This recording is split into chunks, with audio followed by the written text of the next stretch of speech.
Bismillahirrahmanirrahim. Assalamualaikum warahmatullahi wabarakatuh. Alhamdulillahirrabbilalamin. Wassalatu wassalamu ala rasulillahil karim Nabiyyina wa sayyidina Muhammadinil amin wa ala alihi wa sahbihi ajma'in wa ba'd.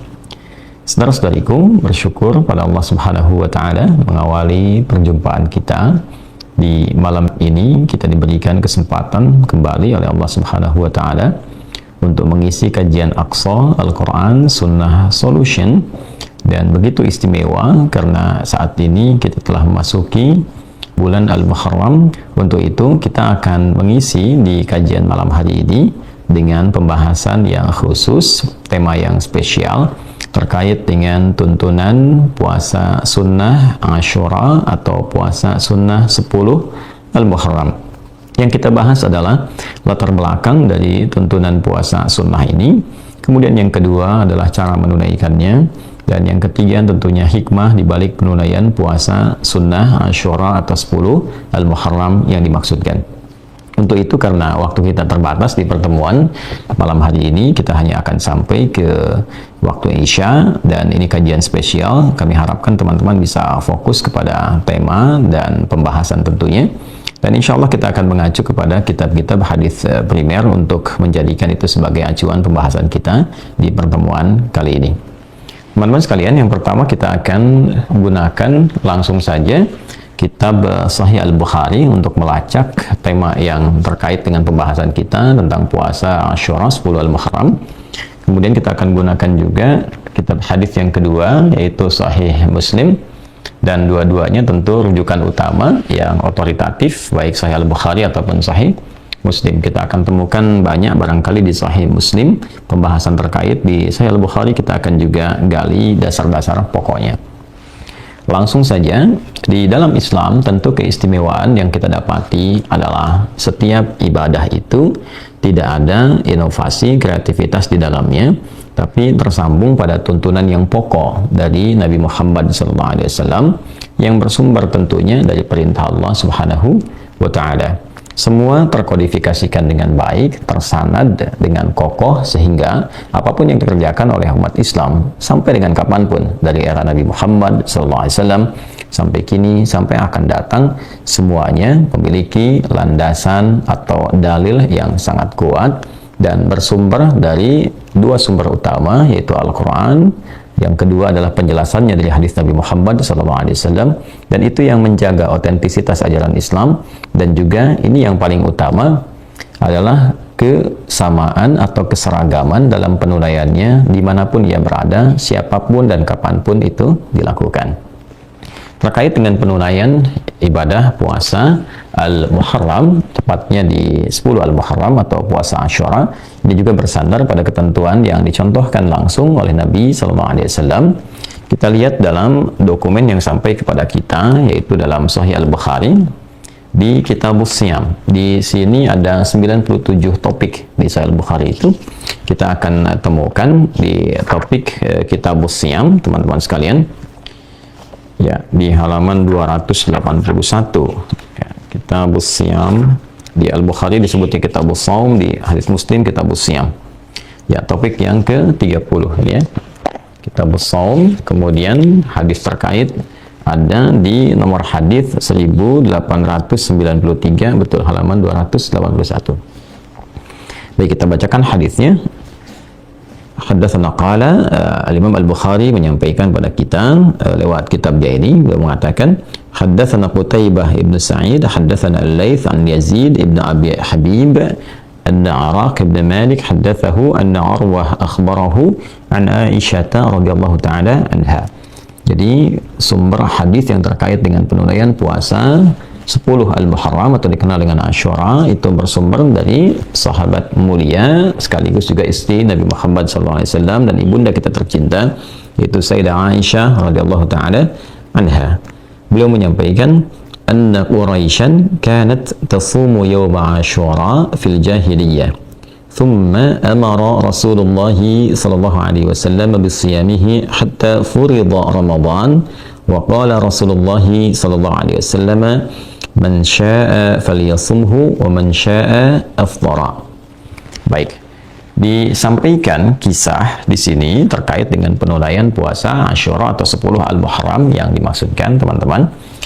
Ada latar belakang berdasarkan keterangan dari Sayyidah Aisyah bahwa di era Nabi Sallallahu Alaihi Wasallam, bahkan sejak di era jahiliyah saat Nabi awal bertugas di kota Makkah Al-Mukarramah, ditemukan bahwa suku Quraisy itu sudah menunaikan puasa ya di hari ke-10 di bulan Al-Muharram, dikenal dengan puasa Asyura ya, dari kata Asyrah Asyur yang berarti hari ke-10 ya. Jadi orang-orang Quraisy ini sudah terbiasa menunaikan puasa di hari itu, yang nanti ada keterangan lanjutan di hadis lain kita akan temukan, termasuk saat Nabi SAW hijrah ke Yathrib yang kelak menjadi Al-Madinah Al-Munawwarah. Jadi ditemukan oleh Nabi SAW kebiasaan orang-orang Quraisy, suku Quraisy di era jahiliyah telah menunaikan puasa Asyura, maka Nabi pun Sallallahu Alaihi Wasallam menunaikan puasa dimaksud yaitu puasa Asyura. Dan setelah tibanya ya hatta furida Ramadan, setelah tibanya perintah untuk menunaikan kewajiban puasa Ramadan saat hijrah ke Yathrib ya atau Al-Madinah Al-Munawwarah di tahun kedua hijrah, maka Nabi SAW menyampaikan kepada sahabat-sahabat beliau, kepada umatnya, man syaa falyasumhu wa man syaa afthar. Siapa yang masih menginginkan menunaikan puasa Asyura ini, silahkan dia tunaikan, tapi siapa yang kemudian juga hendak menunaikan fokus ke Ramadan saja dan tidak berpuasa Asyura ini, maka dia boleh melakukannya. Baik, para ulama sepakat di sini bahwa ini menunjukkan yang pertama tentang awal peristiwa penunaian puasa Asyura ini ya dari segi waktu tentunya. Kemudian yang kedua adalah menunjukkan kepada isyarat hukum puasa Asyura bila dibandingkan atau dikomparasikan dengan hukum puasa Ramadan, sehingga dari situ kemudian kita akan temukan konsekuensi dari penunaian ini ketika dibandingkan. Ya, kesimpulannya adalah sejak era Nabi Muhammad SAW awal berdakwah, awal bertugas sebagai Nabi dan Rasul, itu telah ditemukan di kabilah Quraisy, di suku Quraisy sejak era jahiliyah kebiasaan menunaikan puasa Asyura, puasa ke-10 ya di bulan Al-Muharram. Ini menunjukkan bahwa ada silsilah penunaian ini yang kita nanti akan lacak di hadis-hadis lainnya, bagaimana kemudian suku Quraisy bisa terbiasa menunaikan puasa dimaksud. Jadi nanti kita akan temukan di aspek pembahasan lain bahwa ada tradisi-tradisi di zaman jahiliyah juga yang nanti disikapi dengan 4 hal dalam syariat Islam. Ya, di antara 4 ini ada yang diteruskan oleh Nabi, diakomodir oleh syariat Islam, karena memang ini juga selain punya sanad ke era-era sebelumnya yang tersambung pada nabi-nabi sebelumnya, juga yang kedua memang memiliki nilai-nilai kebaikan, value-nya positif. Ya, karena itulah kemudian diakomodasi oleh syariat Islam dan diteruskan. Nah, hukumnya nanti bisa berbeda-beda ya. Kebanyakan itu kalau tidak itu mubah diperkenankan atau juga bisa menjadi sunnah. Ya, di antara yang diadopsi ini adalah terkait dengan puasa Asyura, kemudian dilestarikan, bahkan dicontohkan, dilakukan oleh Nabi Sallallahu Alaihi Wasallam, karena nanti kita akan temukan di hadis lain sanadnya juga tersambung pada kebiasaan umat-umat yang lalu sampai ke eranya Nabi Musa alaihissalam. Kita akan temukan itu dalam membahas hadis yang lainnya. Jadi kita bisa dapati bahwa di era-era Nabi awal berdakwah itu suku Quraisy telah menunaikannya, artinya ada kebiasaan yang berlanjut dari sebelumnya sampai ke era Quraisy di masa jahiliyah. Ini menunjukkan juga bahwa ajaran-ajaran nabi-nabi sebelumnya itu bersambung. Kalau saya lompat sedikit untuk memberikan bocoran, kita akan temukan di hadis lain nanti bahwa puasa ini ditunaikan ya sebagai tradisi yang terus bersambung sampai eranya Nabi Musa alaihissalam, sebagai rasa syukur pada Allah Subhanahu wa taala, karena di hari itu, di tanggal itu Nabi Musa alaihissalam dibebaskan oleh Allah, dalam arti diselamatkan dari kejaran Firaun dan bala tentaranya. Jadi kejadian yang Firaun ditenggelamkan itu, kemudian diselamatkan Nabi Musa alaihissalam dan pengikutnya pada masa itu dari kejaran Firaun, itu terjadinya di 10 Al-Muharram. Ya, sehingga dikenal dengan Asyura, dari kata Asyura, hari ke-10 di bulan Al-Muharram. Maka untuk mensyukuri peristiwa itu, ya, orang-orang pada masa itu menunaikan puasa sebagai bentuk syukurnya kepada Allah Subhanahu wa taala. Dan ini memang standar dasar ya dalam risalah Islam itu. Islam itu kan tunduk, patuh, taat. Karena itu risalah yang dibawa oleh Nabi Adam alaihissalam sampai Nabi Muhammad SAW itu semuanya disebut dengan Islam, dalam arti kepatuhan, ketundukan, ketaatan kepada Allah Subhanahu wa taala. Nah, dalam konteks menunaikan ketundukan, kepatuhan itu nanti syariatnya disesuaikan dengan eranya masing-masing. Karena itu boleh jadi syariat di masa Nabi Adam akan berbeda dengan syariat di masa Nabi Nuh alaihissalam. Syariat Nabi Nuh alaihissalam akan berbeda dengan syariat Nabi Ibrahim alaihissalam, sesuai dengan eranya, kebutuhan umatnya. Dan di antara sebagian syariat itu ada yang pokoknya sama, seperti sholat misalnya, ya, walaupun boleh jadi penunaiannya agak sedikit berbeda, tapi poinnya adalah sama, penunaian sholatnya, ya, kemudian juga konektivitasnya dengan Allah dan sebagainya itu terjaga, ya. Tapi yang prinsip dasarnya keberagamaannya disebut dengan Islam, orangnya disebut apa? Muslim, ya. Karena itu Nabi Ibrahim mengatakan ketika Allah Subhanahu wa taala berfirman, "Idz qala lahu rabbuhu aslim, qala aslamtu lirabbil alamin." Ketika Allah mengatakan tunduk patuh aslim, beliau mengatakan aslamtu lirabbil alamin. Saya berislam, tunduk patuh kepada Allah penguasa seluruh alam, ya. Bahkan di ayat lain dikatakan wa ana minal muslimin atau wa ana awwalul muslimin. Saya orang yang pertama, jika memang pun diseru pada masa itu, saya orang pertama yang akan tunduk patuh kepada Allah Subhanahu wa taala. Kembali ke pembahasan kita, maka tradisi yang sudah berlangsung dari era Nabi Musa alaihissalam ini 2000 tahun kurang lebih sebelum eranya Nabi Muhammad sallallahu alaihi wasallam berlangsung kepada setelahnya sampai kemudian masuk ke wilayah Jazirah Arab. Kalau kita belajar sirah dengan lebih mendalam, memang di kitab-kitab sebelumnya, ya, baik itu di Taurat, kemudian juga di Injil setelahnya, ya, dalam beberapa masa tentunya, melewati masa-masa Nabi Daud, Nabi Sulaiman sampai ke Nabi Isa alaihissalam, itu ditemukan berita akan ada seorang nabi penutup, nabi terakhir yang sangat mulia, akhlaknya indah, gitu kan, kemudian ketaatannya luar biasa, yang dia akan lahir di sekitaran wilayah Makkah itu, lantas dia akan berhijrah, ya, ke wilayah Yathrib yang kelak dikenal dengan Al-Madinah Al-Munawwarah. Maka dari situlah dulu orang-orang Yahudi itu sudah berusaha memenuhi wilayah-wilayah khususnya di Madinah, karena yang dikejar itu tempat menetap akhirnya. Maka mereka mulai datang, yang sebelumnya di situ banyak orang-orang Yaman, maka mulailah berdatangan orang-orang Yahudi. Maka di situ kita dapati misalnya suku Khaybar dari Yahudi, ya, kemudian Bani Quraidah, Bani Qainuqa dan sebagainya itu kumpul di wilayah Al-Madinah Al-Munawwarah atau Yathrib tempo dulu, sebetulnya untuk menunggu Nabi terakhir datang. Ya, hanya karena mohon maaf, ya, mereka memiliki tingkat rasialisme yang tinggi, menginginkan dari garis keturunan mereka dalam arti nyambung ke Nabi Ishaq alaihissalam, ya, putranya Sayyidah Sarah ya alaihissalam. Maka ketika yang lahir adalah keturunan dari Nabi Ismail alaihissalam yang dipilih oleh Allah Subhanahu wa taala, yaitu Nabi Muhammad sallallahu alaihi wasallam, maka muncullah rasa irinya, ya, dan genealogi itu hidup kembali, rasa iri hati, rasa tidak senang dan sebagainya seperti dialami Yusuf, ya, mendapati perlakuan dari saudara-saudaranya. Baik, maka itu secara singkatnya bagaimana Yahudi bisa berada di Madinah, bisa kemudian itu hidup dan seterusnya.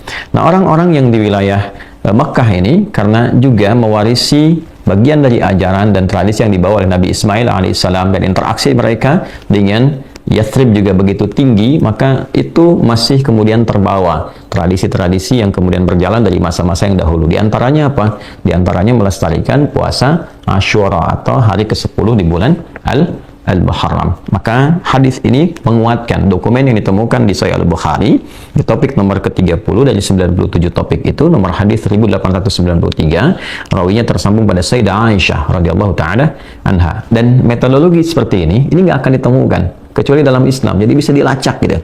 Ya, di Yahudi itu masih ada tradisi sanad, itu masih ada. Ya, tapi kalau kita ingin temukan yang paling otentik, dalam arti otentisitasnya terjaga, validitas yang bisa dipertanggungjawabkan, ada kriteria sampai menunjukkan yang sahih, dhaif, ini yang diduga bermasalah, ini yang matruk, ini yang mungkar, ini yang mu'dhal dan seterusnya, itu kita akan temukan hanya di dalam dokumentasi Islam, ya, dengan sisi keilmuan yang sangat ketat.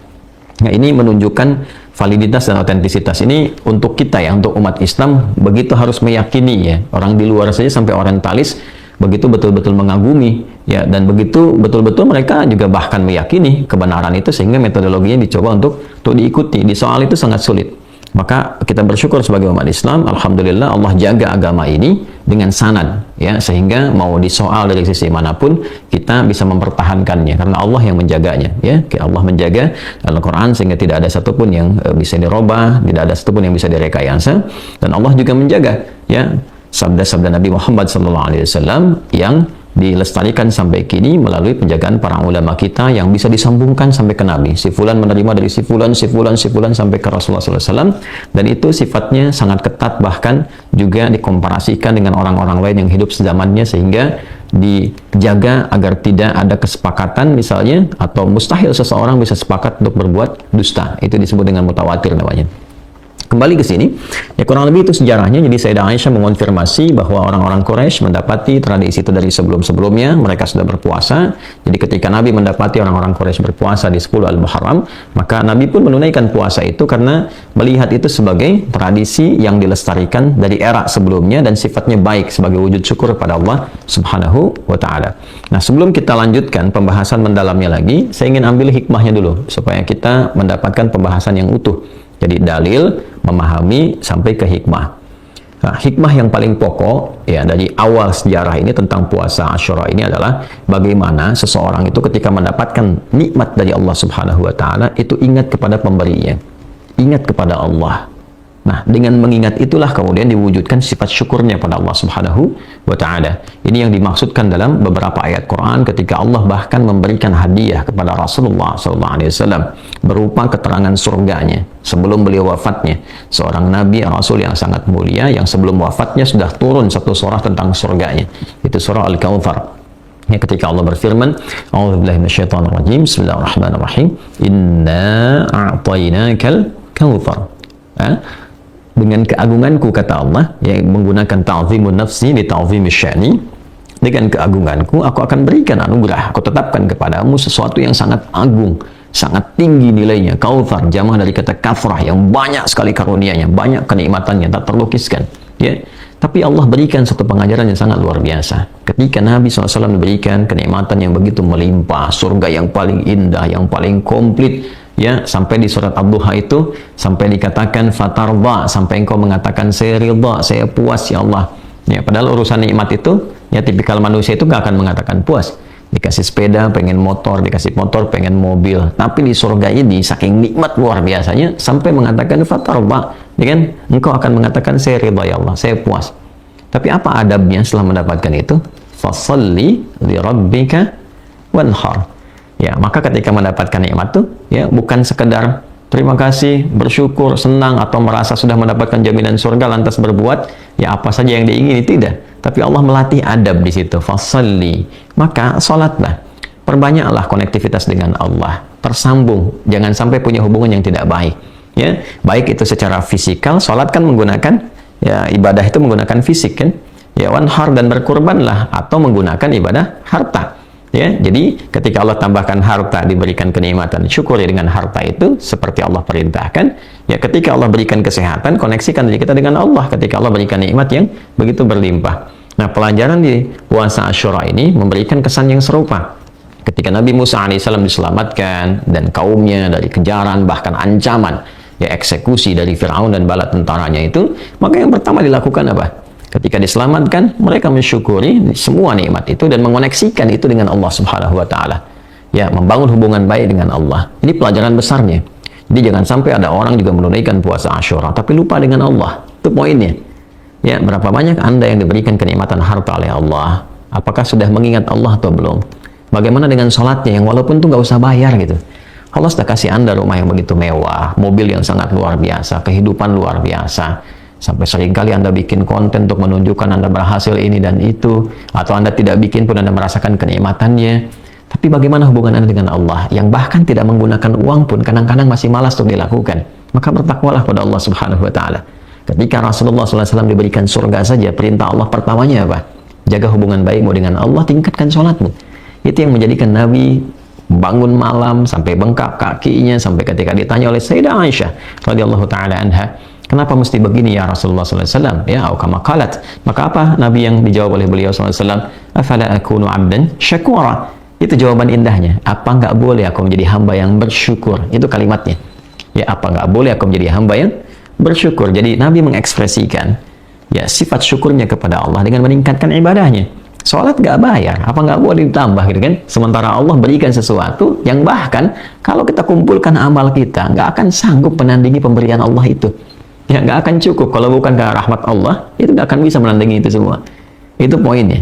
Jadi jangan sampai Allah berikan anugerah, ada yang dapat misalnya promosi jabatan, Masya Allah, ya, teman-teman dapat promosi jabatan di birokrasi kah, di institusi kah, di militer kah, TNI, Polri-nya, di birokrasi misalnya dan sebagainya.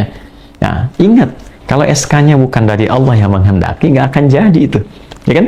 Dengan jabatan itu sudah kenal Allah belum? Sudah tersambung belum? Ini poinnya. Jadi bukan sekedar babnya Anda menahan lapar, haus dari mulai subuh sampai dengan datang maghrib. Tidak. Bagaimana ibadahnya meningkat nggak? Minimal sholatnya. Ya kan? Nah ini pun demikian dengan diberikan nikmat harta, nikmat pengetahuan. Jaga hubungan dengan Allah. Sholat. Bagaimana baca Qur'annya. Baru kemudian masuk kepada bab hartanya, bagaimana sedekahnya dan sebagainya. Itu poinnya. Jadi ini dasar pertama kali yang ingin saya sampaikan, bahwa ada tradisi-tradisi baik yang diakomodir, tapi pesan moral dan hikmah yang dibawa dari situ adalah bagaimana membangun kedekatan dengan Allah Subhanahu wa Ta'ala. Ini dasar pertamanya ya, sebelum kita bicara ke teknisnya. Jadi saya senang membahas itu lebih runtut, lebih dalam, sehingga kita bisa mendapatkan secara komprehensif pemaknaan dari setiap ibadah yang kita lakukan. Ini poin dasarnya. Kemudian juga di sini ada pesan-pesan yang cukup menarik ya. Ketika ada tradisi-tradisi yang baik, yang punya value baik, tidak bertentangan dengan syariat yang dibawa, yang diperkenalkan dan dicontohkan serta dituntunkan dalam Islam, maka di situ tidak tertolak untuk dilakukan. Ya, apalagi bila ada nilai-nilai itu yang menguatkan ibadah-ibadah dalam Islam. Ya, contohnya tadi puasa Asyura, ya. Kemudian nanti ada hal-hal yang lain-lain lagi, ada yang sifatnya pada aspek sosial, ya, seperti laqab misalnya kunyah itu Abu ya, Nabi Muhammad SAW itu disebut dengan Abul Qasim, ya, nanti ada Abu Talib, ya, dan seterusnya. Kenapa menggunakan Abu? Itu tradisi jahiliyah awalnya. Jahiliyah itu bila ingin menghormati seseorang yang dianugerahi oleh Allah anak pertama, ya kan? Jadi begitu dia punya anak pertama, maka diselamati oleh orang-orang lain, diberikan takrim, ya, memuliakan dengan mengatakan bapak pada anak pertamanya. Misalnya anak pertama Rasulullah SAW Al-Qasim, maka dikenal dengan Abul Qasim. Ya, kemudian juga ada misalnya beberapa yang lain, ada yang disebut dengan Abu Talib misalnya kan, dan turunan-turunan yang lainnya. Itu bukan nama asli, tapi menunjuk pada kunyah pada anak yang pertama. Nah ini sebetulnya bukan dari syariat Islam pada mulanya, tapi ketika itu punya nilai yang baik, sebuah penghormatan yang baik, tradisi yang baik, maka dipertahankan sampai dengan kekinian. Ya, bahkan beberapa kan disebut dengan nama anak pertama, atau dilekatkan kadang-kadang pada laki-lakinya.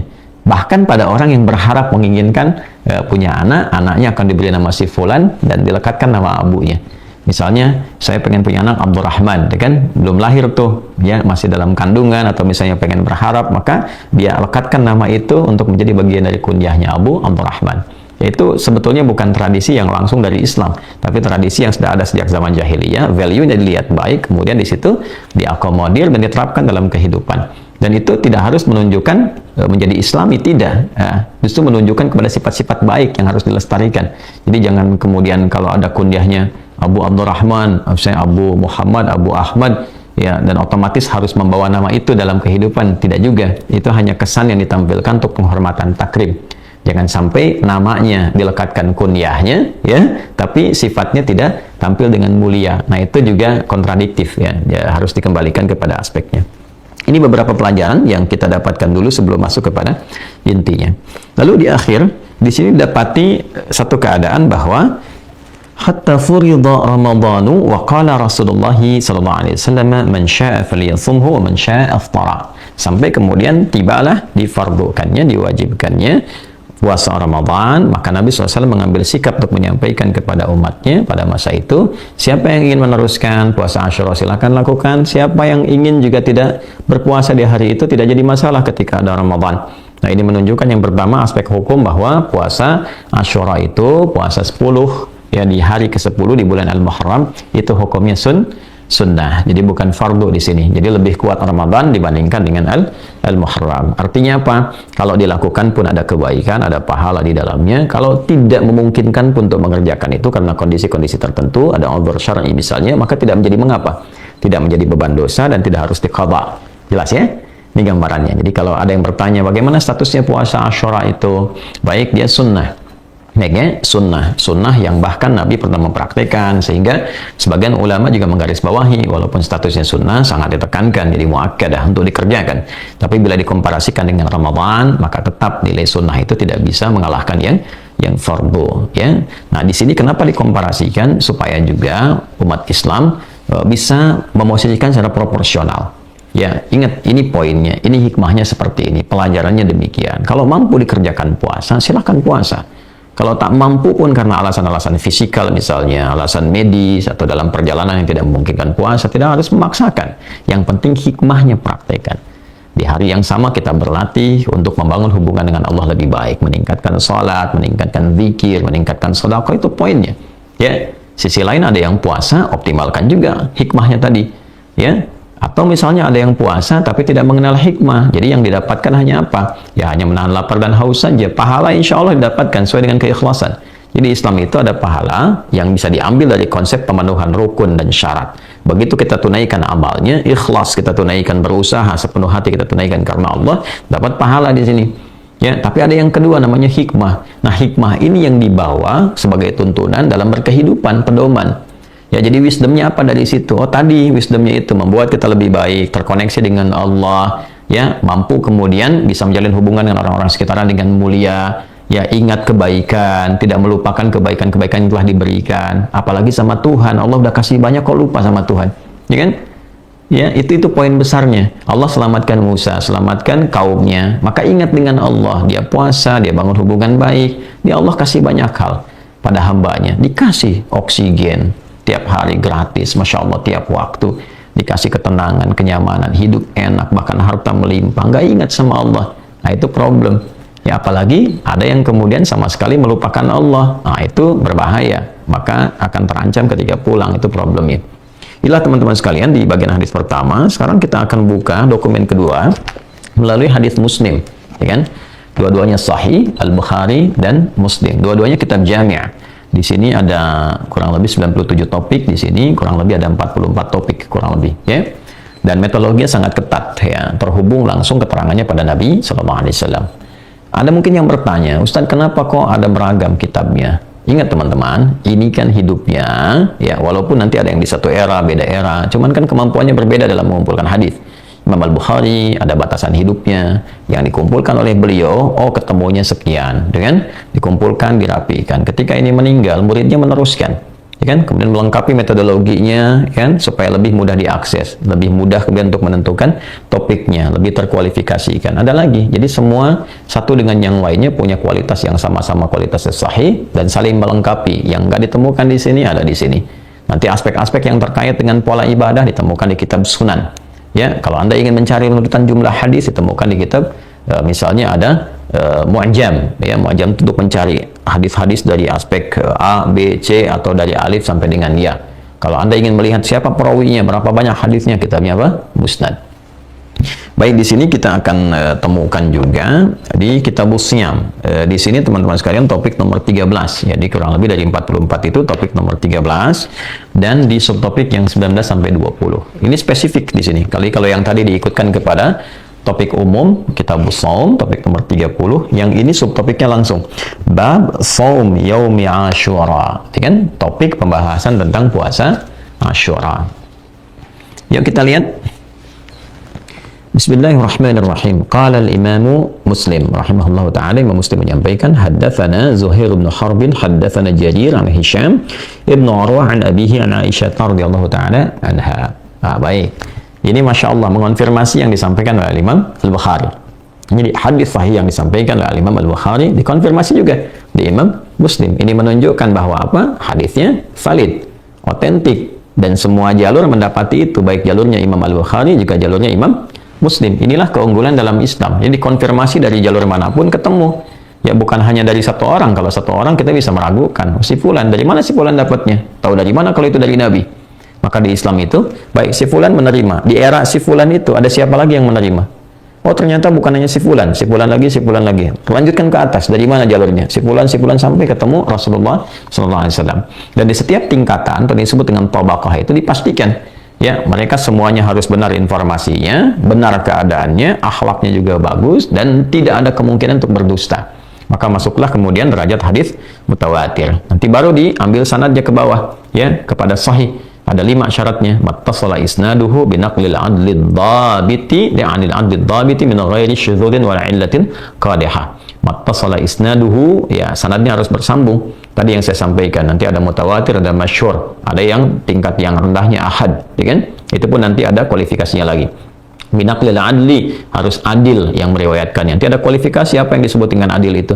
Kemudian dhabit, kuat ingatannya, nggak boleh beda sampai titik komanya. Jangan sampai sekarang bicara A, 5 menit kemudian beda, atau bahkan 5 menit kemudian atau 2 detik kemudian jadi koma, jadi titik misalnya, yang tadinya koma jadi titik, titik jadi koma, itu bisa turun kualitasnya dari sahih jadi hasan, ya, dari istilah yang disampaikan oleh Imam At-Tirmidzi. Kemudian anil adli dhabiti min ghairi syudzudin wala illatin qadihah, tidak ada problem, ya, kemudian illah qadihah, baik itu pada pribadi orang yang meriwayatkan atau dugaan pada hadis-hadis yang disampaikannya, kalimatnya bermasalah nih, ini nggak mungkin dari Nabi nih, ini bertentangan dengan hadis yang lain, apalagi dengan Quran, maka akan masuk pada kualitas hadis yang lemah, bahkan yang terpinggirkan atau yang ditinggalkan. Baik, itu hadisnya matruk, mungkar ataupun maudhu', dikenal dengan 3M. Nanti di ilmu hadis ya, kapan-kapan belajar.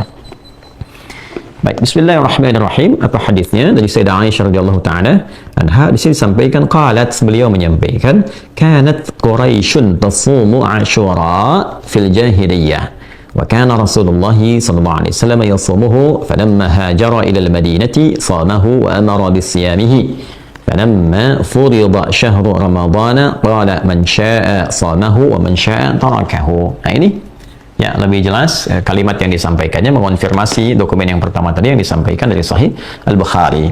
Di sini diutarakan kanat Quraisyun tasumu Asyura, ya, adalah suku Quraisy itu yang sudah terbiasa menunaikan puasa Asyura fil jahiliyah, di era jahiliyah. Jadi kalau disebutkan Quraisy kan bermukimnya di Mekah, ya kan, sebelum Nabi SAW hijrah ke Al-Madinah, ya. Wa kana Rasulullah SAW yasumuhu, dan adalah juga Nabi SAW menunaikan puasa Asyura itu. Jadi sebelum hijrah ke Al-Madinah Al-Munawwarah atau ke Yathrib sebelumnya juga beliau sudah menunaikan puasa Asyura. Ini pada keterangan yang pertama. Falamma hajara ila al-Madinati, ya, maka tatkala beliau berhijrah ke Madinah, shamahu, beliau tetap konsisten menunaikannya, tetap puasa dengan Asyura ini, wa amara bisiyamihi, dan juga memerintahkan sahabat-sahabat beliau untuk menunaikan puasa Asyura ini. Sehingga ada beberapa atau segelintir dari kalangan ulama yang memandang bahwa ini kayaknya diduga ini pernah diwajibkan. Ada yang menduga demikian, walaupun yang terkuat itu bukan wajib hukumnya, tapi lebih kepada sunnah, atau kalaupun paling kuat sunnah muakkadah yang sangat ditekankan. Dari mana taunya? Nah, ini falamma furida syahr Ramadhan, maka tatkala diwajibkan puasa Ramadan itu, yaitu turunnya kewajiban puasa Ramadan, yaitu pada tahun kedua Hijriyah. Qala, maka beliau kemudian menyampaikan Nabi SAW, man syaa shamahu wa man syaa tarakahu. Siapa yang masih berkenan puasa, puasa nggak apa-apa. Wa man syaa tarakahu, atau yang tidak puasa pun di Asyura, ya nggak apa-apa, nggak puasa juga Asyura, ya. Nah, ini menunjukkan bahwa hukum puasa Asyura ini bukan fardu, ya. Kalau dia fardu nih, saya tetap berlangsung, kan cuma sekali dalam setahun, ya, masa terhapus oleh Ramadan seketika. Tapi ini menunjukkan kesan bahwa ini tadinya dibiasakan, tradisi yang dilangsungkan, diteruskan, kan, yang ditekankan sebagai sunnah. Tapi ketika ada Ramadan, Nabi memberikan penjelasan supaya tidak dipandang sebagai wajib. Ya, ini hukumnya sunnah, silakan mau lakukan, silakan, enggak juga nggak ada masalah. Yang penting kau bisa belajar dari hikmahnya, dari prosesnya, dan dari pendekatan kepada Allah Subhanahu wa Ta'ala. Baik teman-teman sekalian, nah ini kita akan konfirmasikan pada satu kejadian yang terjadi di era Al-Madinah Al-Munawwarah, gitu ya. Baik, di sini kita akan teruskan kepada hadis yang lain. Jahiliyah, ke era jahiliyahnya dulu. Kita akan ambilkan ke bintang 3-nya di 119. Jadi di Sahih Muslim itu untuk mengonfirmasi hadis sebelumnya dikasih hadis lain untuk penguat, ya. Biasanya dikasih titik atau saya istilahkan dengan bintang, karena menyerupai titik itu ada yang dibintangin, ini ada yang titik-titik seperti itu, ya. Di paling bawah halaman 327. Qala al-Imam Muslim, ya, rahimahullahu ta'ala, wa haddathana Abu Quraib, haddathana Abu Usama 'an al-Walid, yani Ibn Katsir, haddathani Nafi' anna Abdullah bin Umar radhiyallahu ta'ala anhuma. Nah, ini konfirmasi didapatkan dari putranya Umar bin Khattab radhiyallahu ta'ala anhu, yaitu Ibnu Umar, Abdullah bin Umar radhiyallahu ta'ala anhuma. Haddathahu annahu sami'a Rasulullah sallallahu alaihi wasallam, bahwa beliau mendengar Rasulullah sallallahu alaihi wasallam yaqul, pernah bersabda, fi yaumi Asyura, tepat di hari 10 Al-Muharram itu, inna hadza yaumun kana yasumuhu ahlul jahiliyah, faman ahabba an yasumahu falyasumhu wa man ahabba an yatrukahu falyatrukhu. Baik, ini konfirmasi yang tadi saya sampaikan. Jadi Nabi SAW menegaskan bahwa hari ini, ya, adalah hari yang orang-orang jahiliyah itu, maksud suku Quraisy yang tadi dimaksudkan di hadis sebelumnya, menunaikan puasa. Jadi di hari ini ada tradisi orang-orang jahiliyah itu berpuasa. Maka kata Nabi, maka siapa yang menginginkan juga puasa, senang puasa di hari ini, silakan puasa. Dan siapa yang tidak menginginkan puasa, ya nggak ada masalah, kata Nabi demikian. Ya, ini mengonfirmasi saja atas apa yang tadi saya sampaikan, bahwa ini tradisi yang sudah berlangsung sejak eranya siapa? Eranya jahiliyah sampai berlangsung ke eranya Nabi Shallallahu Alaihi Wasallam.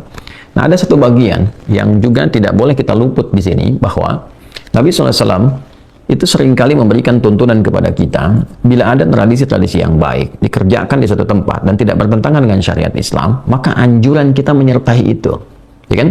Supaya apa? Memberikan kebahagiaan, kesenangan, dan penerimaan ya kepada nilai-nilai yang berlangsung di sana, dan kita pun ikut di dalamnya, sehingga di situ terjadi guyub, kebahagiaan, kesenangan, tidak terasa asing, gitu kan? Kalau memang tidak bertentangan dengan syariat, ikut. Ya, misal di wilayah Anda misalnya ada satu kegiatan yang sudah berlangsung, nggak ada bertentangan dengan syariat Islam, apalagi nilai-nilai kebaikan, ya kan? Apakah itu misalnya taruhlah kegiatan-kegiatan sifatnya olahraga atau sifatnya kebersihan yang mungkin Anda bisa hadir di dalamnya, ya kan? Atau hal-hal yang umum yang tidak ada juga pertentangannya dengan syariat misalnya, ya kan? Nah, ketika itu hadir dan Anda masuk sebagai orang baru misalnya di dalam wilayah itu dan tidak ada pertentangannya, maka disarankan dalam Islam itu untuk hadir bersamai di situ, supaya suasananya hidup, suasananya guyub, tenang, tentram, kedamaian didapatkan. Itulah syariat, itulah Islam. Ya, jadi itu cara menatapnya demikian. Nah, bila ada sesuatu yang kurang baik yang dirasakan, ya bila bisa diisi, dirubah dengan yang lebih baik, maka itu step selanjutnya yang disarankan. Seperti kasusnya akikah. Dulu kan kalau ada orang lahir di era jahiliyah itu dipotongkan hewan, kambing misalnya, nanti darahnya dioles-oles. Ya, Nabi melihat itu, maka diganti oleh Nabi, diisi, tidak merubah keadaannya, tidak merubah momentumnya, tapi diganti caranya. Bagaimana caranya? Maka disembelihkan dengan nama Allah, kan? Bismillahirrahmanirrahim. Dagingnya dibagi, jadi nggak usah dicoretin lagi. Nabi jelaskan kan, apa faedahnya mencoret-coret ini? Ya, hanya menimbulkan kotoran, mungkin mendatangkan juga penyakit dan sebagainya. Lalu dijelaskan, ya tidak harus menghilangkan kebahagiaannya. Potong hewannya, bagikan kemudian kepada masyarakat. Kalau bisa dimasakin dan seterusnya, sehingga kebahagiaan yang ditebarkan. Ya, bukan mendatangkan sesuatu yang kontradiktif. Nah, kembali ke sini teman-teman sekalian. Sekarang kita akan lihat era ketika penunaian puasa Asyura ini hadir di Yathrib. Kalau jahiliyah kan telah selesai kan? Nah, ini jahiliyah tersambung nasabnya ke atas. Nah, sekarang ketika Nabi hijrah SAW ke Madinah itu, bagaimana situasinya? Tadi saya katakan di awal, sudah ada komunitas Yahudi kan? Yang sudah datang di era-era sebelumnya, jauh sekali sebelum Nabi SAW dilahirkan, karena sudah ada ramalan di kitab-kitab sebelumnya bahwa akan datang seorang Nabi Rasul hijrah ke situ dan akan menetap juga di situ. Maka banyak orang Yahudi itu menunggu kedatangan Nabi terakhir karena mereka menginginkan dari genetik atau genealogi mereka, nasab mereka, kan, sehingga mereka punya kebanggaan, ya, rasialismenya meningkat lagi dan seterusnya. Maka Allah Subhanahu wa taala berkenan dengan sesuatu yang lain yang mengubah dan menghilangkan sifat rasialisme dalam kehidupan kemanusiaan. Jadi risalah Islam itu sangat luar biasa. Nggak ada rasialis dalam Islam itu. Ya, semuanya kesetaraan, semuanya keadilan, ya, dan keadilan itu penting karena adil itu tidak harus sama. Ada proporsional di situ, ya, sesuai dengan maslahat masing-masingnya. Baik, bismillahirrahmanirrahim. Kita akan sambungkan dulu ke era Yahudi di sini, ya, ketika Nabi SAW masuk ke Madinah. Baik, kita teruskan. Hadisnya ini dari Ibnu Abbas radhiyallahu taala anhuma di halaman 328, masih di Kitabus Shiyam, topik ke 13, ya. Hadis nomor 1130 paling kanan sebelah bawah di kitabnya. Qala al-Imam Muslim rahimahullah taala, Imam Muslim menyampaikan, haddatsana Yahya bin Yahya akhbarana Hushaim an Abi Bishr an Sa'id ibn Jubair an Ibnu Abbas radhiyallahu taala anhuma. Jadi ini sanad informasinya, ya, tersambung kepada Ibnu Abbas radhiyallahu taala anhuma. Nama aslinya sama dengan Ibnu Umar, yaitu Abdullah. Ya, kalau yang tadi anaknya Umar bin Khattab radhiyallahu taala anhu, kalau ini anaknya paman Nabi SAW yaitu Abbas, ya, radhiyallahu taala anhu. Abdullah bin Abbas radhiyallahu taala anhuma menyampaikan, qala qadima Rasulullah sallallahu alaihi wasallam al-Madinata. Ya, Nabi SAW itu tiba di Madinah. Jadi dalam hijrah, ya, kemudian tiba, fawajadal yahuda yasumuna yawma Asyura. Nah, maka beliau mendapati juga orang-orang Yahudi puasa juga di hari Asyura itu. Jadi ketika Nabi SAW hijrah ke Al-Madinah Al-Munawwarah, kemudian masuk tanggal 10 Al-Muharram, didapati orang Yahudi puasa. Oke, baik. Ya, orang Yahudi juga puasa nih, sedangkan Nabi sebelumnya puasa juga kan? Waktu di era jahiliyah yang sama, di era itu juga masih jahiliyah gitu kan, ketika Islam datang itu dan ingin dientaskan. Nah, tapi yang didapati kan Quraisy sebelumnya, ya, di periode Mekah. Quraisy ketika hijrah ke Al-Madinah Al-Munawwarah mendapati orang Yahudi pun puasa di hari ke-10 itu. Maka fasu'ilu an dzalika, maka mereka dikonfirmasi, ditanya untuk memastikan apa nih motifnya mereka puasa itu. Maka ditanya, ya, faqalu, maka mereka berkata, hadzal yaumul ladzi adharallahu fihi Musa wa bani Israila ala fir'auna fanahnu nasumuhu ta'ziman lahu. Faqala an-nabiy sallallahu alaihi wasallam, nahnu aula bi Musa minkum fa amara bi shaumihi. Ini yang tadi saya sampaikan, terkonfirmasi di sini. Jadi apa yang kita sampaikan insyaallah tidak keluar dari Al-Qur'an dan tuntunan sunnah Nabi Muhammad sallallahu alaihi wasallam. Maka orang-orang Yahudi itu berkata, menjawab, hari ini adalah hari saat Allah menampakkan, ya, atau di sini memenangkan, menyelamatkan Musa alaihissalam dan kaumnya Bani Israel dari kejaran Firaun. Ya, kemudian fanahnu nasumhu ta'ziman lahu, maka kami menunaikan puasa ini di hari ini ya untuk mengagungkan hari itu. Ya, sebagai bentuk syukur pada Allah Subhanahu wa taala, mengingat peristiwa itu, kami agungkan peristiwa itu. Ini peristiwa kemenangan, kehebatan Musa. Ini sebetulnya redaksi ta'ziman itu dari lisan orang Yahudi itu masih menunjukkan superioritas, ya, masih menunjukkan rasa-rasa merasa tertinggi, merasa hebat. Itu dipelihara itu. Ya, jadi terwariskan, sesuatu yang terwariskan, selalu disampaikan bahwa ini loh, Haikal Sulaiman itu yang terhebat, Nabi Daud itu raja terhebat, Musa itu nabi terhebat. Itu selalu terwariskan pada generasinya, sehingga menanamkan bukan sekedar kepercayaan diri, tapi lebih daripada itu, sehingga merasa superior dibandingkan dengan yang lainnya. Yang ini yang mesti dikoreksi, ya, itu yang mesti dikoreksi. Tapi ini adalah pengakuan bahwa peristiwa penunaian puasa Asyura itu tersambung ke atas. Nah, hanya perbedaan diksinya adalah dari atas itu sebagai syukur pada Allah Subhanahu wa taala, tapi motif orang-orang Yahudi yang hidup di era itu di Al-Madinah Al-Munawwarah itu adalah motif pengagungan pada peristiwa yang dimaksudkan. Tapi poinnya adalah sama. Poinnya ditunaikan Asyura itu di hari ke-10 untuk mengingat, ya, momentum atau keadaan atau juga bebasnya Nabi Musa alaihissalam dari kejaran Firaun atas rahmat Allah Subhanahu wa taala. Maka Nabi meluruskan itu, bukan sekedar keagungan, tapi ini bentuk syukur. Apalagi Nabi dengan Nabi itu kan kekerabatan. Nabi Muhammad lebih dekat kepada Nabi Musa alaihissalam dalam bentuk risalah. Maka Nabi Musa itu ikut kepada syariat Nabi Muhammad sekalipun beliau hidup di era itu. Kalau, gitu kan? Ya, sampai kalimat Nabi, kalaupun hidup nih pasti ikut. Karena di antara perjanjian para nabi yang ditempatkan di bumi, ya kan, berdinas sebagai nabi dan rasul, itu harus mengakui risalah Nabi Muhammad sallallahu alaihi wasallam. Nanti kita akan bahas itu bila ada topik yang terkorelasikan dengan itu. Nanti kita akan turunkan ayat-ayatnya, ya. Kemudian di sini Nabi menyampaikan, nahnu aula bi Musa minkum. Nah, kami ini lebih utama, lebih dekat ke Musa di antara kalian, kan? Dibandingkan dengan kalian. Ya, kalian kan cuma ingatnya mengagungkan aja, sedangkan aku kenal risalahnya Musa. Aku kenal siapa Musa. Aku tahu risalahnya bagaimana. Kita yang menyempurnakannya.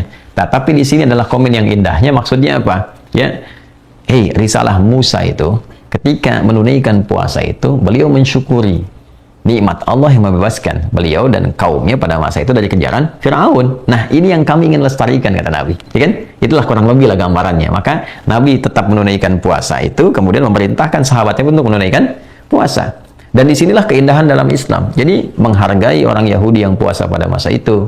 Islam juga puasa, ya kan? Kemudian Nabi juga puasa, tapi juga memberikan pelurusan. Motifnya mesti benar. Kan? Motif puasa itu jangan diiringi motif membanggakan diri sebagai yang paling hebat, yang paling agung. Tidak, justru di situ ada motif untuk pendekatan diri kepada Allah, kepada Tuhan, jadi pribadi yang lebih baik. Nah, teman-teman sekalian, di bagian penutupnya di sini, tadi saya uraikan dari periode Mekah kan sampai ke periode Madinah. Lalu di sini ada yang menarik nih, ya, ada yang menarik. Nah, teman-teman, di antara yang menarik itu kita akan coba dapati pada hadis berikutnya. Nah, ternyata orang-orang Yahudi yang berada di Al-Madinah Al-Munawwarah pada era Nabi SAW saat beliau hijrah ke Al-Madinah. Nah, ini saya tekankan dulu bahwa ketika Nabi SAW melihat orang-orang Yahudi itu menunaikan puasa Asyura, lalu kemudian Nabi SAW berkomen seperti apa yang tadi telah kita bahas, wah, kita lebih dekat kepada Musa alaihissalam, motifnya harus benar dan sebagainya. Itu dalam konteks bahwa puasa Ramadan belum diturunkan syariatnya, belum diwajibkan. Ya, karena nanti diwajibkannya pada tahun kedua hijrah. Jadi urutannya dari Mekah Nabi mendapati suku Quraisy sudah puasa, Nabi pun puasa, kemudian dengan penjelasan telah diuraikan.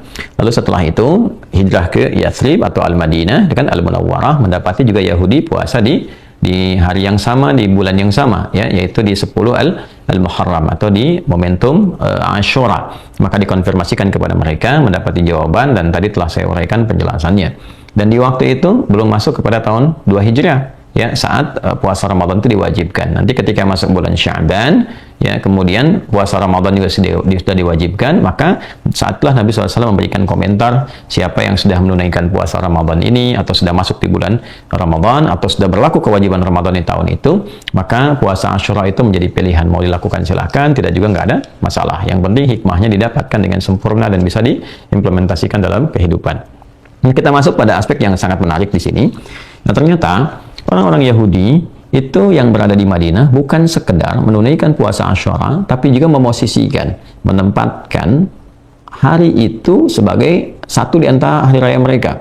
Ya, yang saat itu mereka memakai pakaian-pakaian bagus, perempuannya pakai perhiasan dan sebagainya untuk mengenang masa pengagungan. Jadi mereka menggambarkan keagungan dimaksud itu bukan sekedar ditunaikan dalam bentuk puasa secara spiritual, tapi juga ditampakkan, ya ditampakkan dalam bentuk kegembiraan, bentuknya raya mereka, dan juga menggunakan pakaian-pakaian perhiasan-hiasan.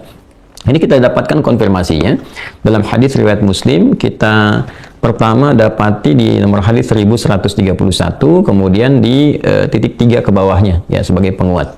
Saya sudah terangkan tadi tentang titik atau bintang ini maksudkan. Bismillahirrahmanirrahim. Qala al-Imam Muslim wa haddatsana Abu Bakar ibnu Abi Syaibah wa ibnu Numair qala haddatsana Abu Usamah an Abi Umaysh an Qais ibn Muslim an Tariq ibn Shihab an Abi Musa radhiyallahu taala anhu. Ini dari sahabat Abu Musa radhiyallahu taala anhu, ya qala, beliau menyampaikan kana yaumu Asyura yauman tu'azzimuhu al-yahudu tattakhidhuhu 'idan. Ya.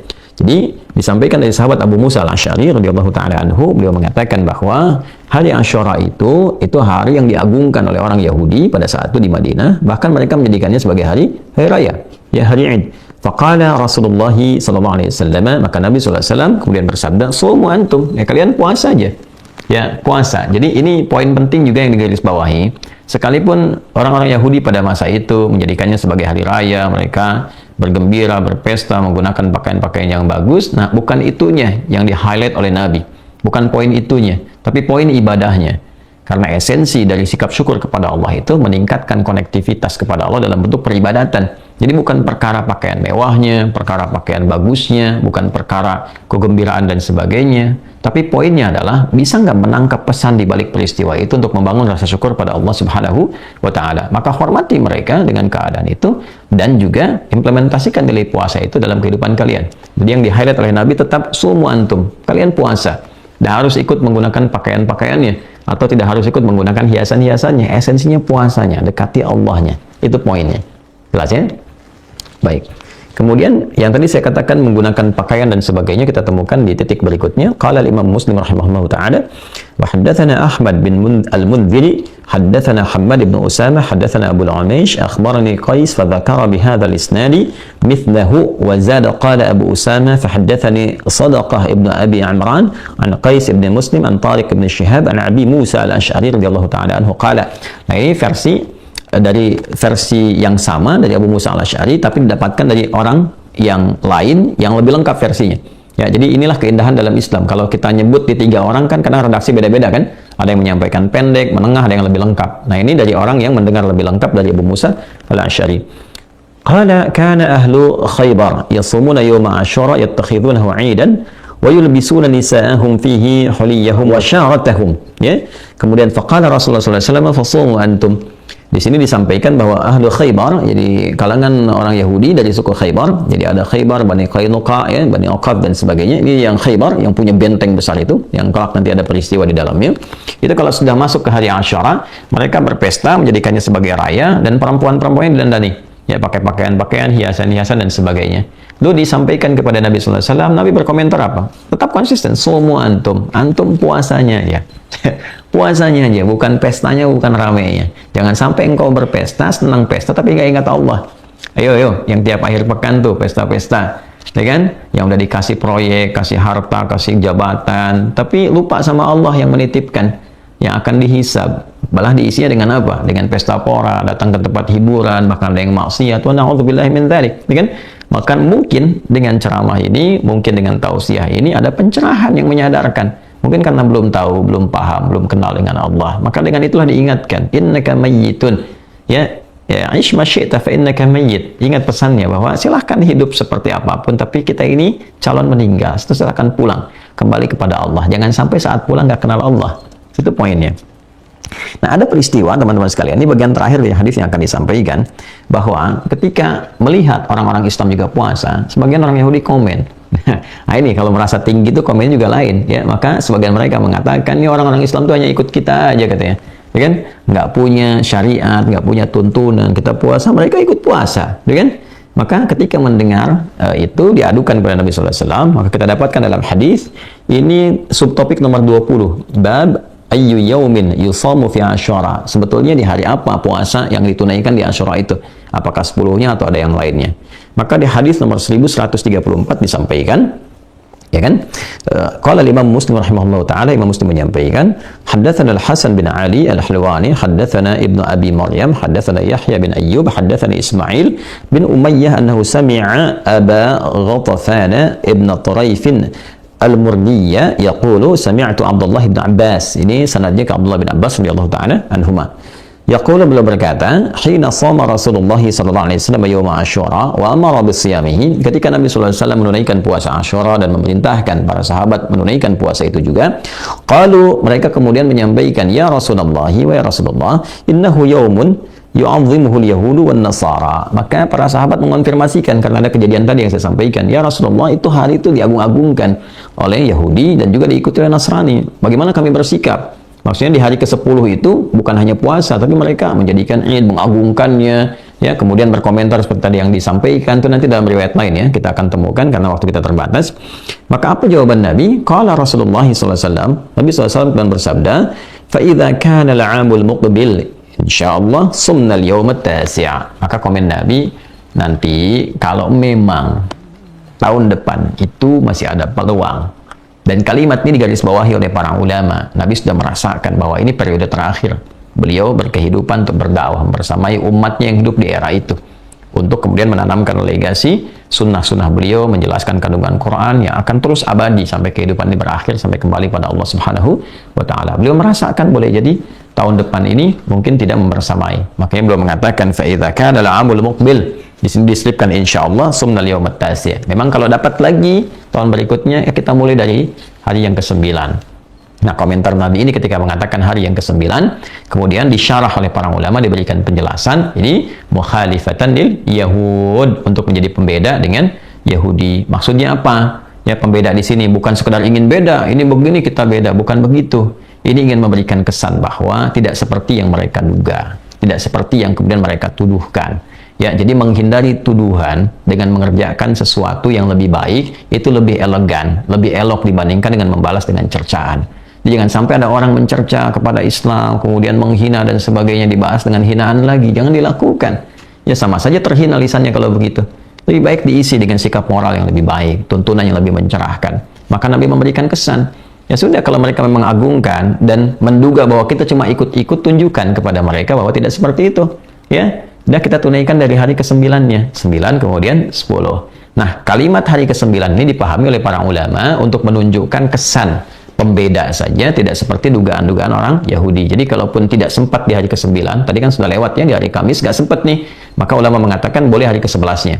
Jadi 10 dengan 11. Intinya di 10-nya, ya kan? Kemudian yang 9 bisa ditunaikan, 11 pun kemudian bisa dilakukan. Boleh nggak 9, 10, 11? Boleh. Silakan saja. Tadi Kamis sudah, kemudian hari ke-10-nya ya, di hari Jumat, esok hari kita akan jalani, silakan puasa, itu intinya, Asyuranya. Kemudian yang ke-11-nya yaitu di hari Sabtunya. Jadi intinya itu adalah bagaimana membangun kesan yang baik dalam kehidupan. Ya, tidak melarutkan dalam perbuatan maksiat, mencela orang lain, menghidupkan keburukan, bukan. Jadi bukan asal beda di sini poinnya, ya. Itu poinnya. Jadi kan ada dasar di situ. Mereka mengagungkan, menghebat-hebatkan, lalu menganggap kita ikut-ikutan. Nah, kita tunjukkan kepada mereka kita tidak seperti itu. Poinnya bukan gembiranya, poinnya bukan apa? Ya, bukan hura-huranya, bukan pesta poranya, bukan pakaian mewahnya, bukan. Tunjukkan kepada mereka kita beda. Poinnya adalah ketersambungan dengan Allah, syukurnya, nilai kebaikannya. Maka kita kerjakan di hari sebelumnya, supaya juga mereka tidak menduga kita seperti apa yang mereka gambarkan. Hari ke-9. Ya, kalau enggak dapat pun hari ke-9, kata para ulama hari ke-11-nya. Ini untuk menunjukkan pembeda. Tapi kalau sudah paham hikmahnya, ya paham esensinya, bahwa dengan puasa Di hari ke-10 Asyura itu, yang di bulan Al-Muharram itu ada pendidikan batin, pendidikan jiwa, pendidikan diri ini supaya mengoreksi diri, lebih dekat dengan Allah, banyak-banyak muhasabah, banyak-banyak istighfar. Nggak jadi masalah ketika Anda menunaikan di hari ke-10-nya saja, ketika paham ini semua. Ya, tapi kalau Anda ingin tunaikan, ya ittiba'nya dengan sunnah qauliyahnya itu, dengan kata-kata yang Nabi sampaikan, silahkan mulai dari 9-nya. Kalau nggak sempat pun silahkan tunaikan yang 11-nya. Kalau bisa menunaikan puasa Asyura semacam ini, dengan hikmah muhasabahnya, menata diri, istighfar kepada Allah, menata kebaikan, maka akan apa yang didapatkan? Maka Nabi mengonfirmasikan dalam hadis yang sangat viral, diriwayatkan oleh berbagai sahabat, terutama Ibnu Abbas radhiyallahu taala anhuma, ketika Nabi SAW menyampaikan, puasa Asyura ini dan yukaffiru sanati allati qablahu, bisa menggugurkan dosa setahun yang telah berlalu.